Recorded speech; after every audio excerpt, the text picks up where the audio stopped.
اعوذ باللہ من الشیطان الرجیم، بسم اللہ الرحمن الرحیم۔ السلام علیکم پیارے بچوں، دار Arqam school Ghori town phase 1 میں خوش آمدید۔ آج ہم تیسری جماعت اسلامیات باب صوم سبق نمبر 5 حضرت خدیجہ سے شادی کی پڑھائی کریں گے۔ اس سبق کو پڑھانے کا مقصد حضرت خدیجہ کی ذات مبارکہ کا مختصر تعارف اور نبی کریم صلی اللہ علیہ وآلہ وسلم سے نکاح کی معلومات دینا ہے۔ تو پیارے بچوں، جیسے کہ آپ کو پتہ ہے کہ نبی کریم صلی اللہ علیہ وآلہ وسلم کے چچا حضرت ابو طالب تجارت کرتے تھے اور قریش میں تجارت کرنے کا پیشہ پسند کیا جاتا تھا، اسی لیے حضرت محمد صلی اللہ علیہ وآلہ وسلم بھی جب جوان ہوئے تو انہوں نے اپنے لیے تجارت کے کام کو چنا۔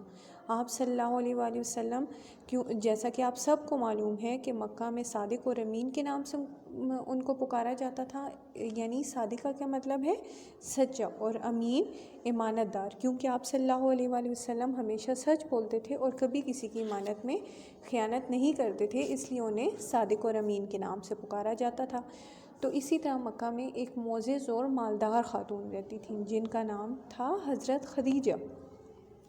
حضرت خدیجہ رضی اللہ تعالیٰ عنہ نے نبی کریم صلی اللہ علیہ وآلہ وسلم کی سچائی اور امانت داری کی بہت تعریف سنی تھی، تو انہوں نے آپ صلی اللہ علیہ وآلہ وسلم کو پیغام بھیجا کہ آپ میرے مال کے ساتھ تجارت کریں، میں آپ کو منافع میں دوسروں سے زیادہ حصہ دوں گی۔ اس پیشکش کو حضرت محمد صلی اللہ علیہ وآلہ وسلم نے قبول کر لیا۔ جب وہ حضرت خدیجہ کا سامان تجارت لے کر شام گئے تو انہوں نے دوسرے لوگوں کی نسبت حضرت خدیجہ کو بہت زیادہ نفع دیا، یعنی انہوں نے جو ان کو سامان دیا تھا وہ انہوں نے زیادہ نفع پر بیچا، اور واپسی پر جب ان کے ساتھ حضرت خدیجہ کا ایک غلام گیا تھا، حضرت محمد صلی اللہ علیہ وآلہ وسلم کے ساتھ حضرت خدیجہ کا ایک غلام میسرہ جس کا نام تھا، میسرہ نے واپسی پر حضرت خدیجہ کو آپ صلی اللہ علیہ وآلہ وسلم کی دیانت داری اور ان کے اخلاق کی بہت تعریف کی، اور ان کے بارے میں سب ان کو بتایا کہ راستے میں جو بھی تھا، یعنی سفر کا جو حال تھا،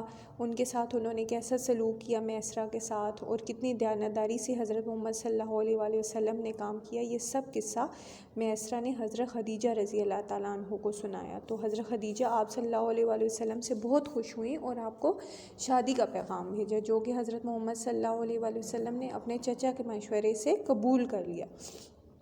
جب ان کی شادی ہوئی تو حضرت محمد صلی اللہ علیہ وآلہ وسلم کی عمر 25 سال اور حضرت خدیجہ کی عمر 40 سال تھی۔ حضرت خدیجہ ایک پاکیزہ خاتون تھی اور لوگ ان کو طاہرہ کہتے تھے۔ طاہرہ کا کیا مطلب ہے؟ پاک۔ طاہرہ کا مطلب ہے پاک۔ حضرت خدیجہ کے پہلے شوہر وفات پا چکے تھے اور آپ بیوہ کی حیثیت سے زندگی گزار سکتی تھی۔ اب پیارے بچوں، بیوہ کا کیا مطلب ہے؟ بیوہ کا مطلب ہے کہ جس کا شوہر وفات پا جائے، ٹھیک ہے، یعنی جس کا شوہر فوت ہو جائے۔ تو حضرت خدیجہ نے نبی کریم صلی اللہ علیہ وآلہ وسلم سے شادی کے بعد اپنا سارا مال اور دولت آپ کو پیش کر دیا کہ جیسے چاہیں خرچ کریں۔ تو امید کرتی ہوں کہ آپ کو میرا آج کا یہ جو چیپٹر ہے، یہ ریڈنگ اس چیپٹر کی وہ سمجھ آ گئی ہوگی۔ اپنا ڈھیر سارا خیال رکھیے گا۔ فی امان اللہ، اللہ حافظ۔